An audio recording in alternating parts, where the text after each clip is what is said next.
Dans notre voyage vers le succès financier et personnel, nous rencontrons souvent deux états d'esprit distincts, celui du père riche et celui du père pauvre.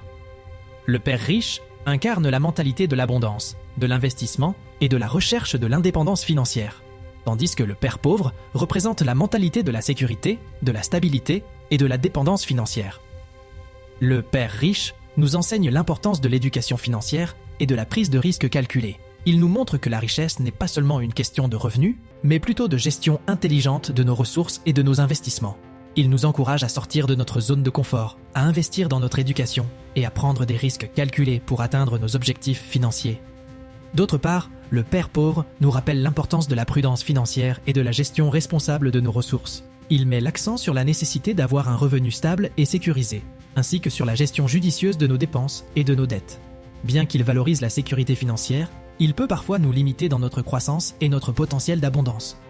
En intégrant les leçons des deux états d'esprit, nous pouvons créer un équilibre sain entre la prise de risque et la sécurité financière.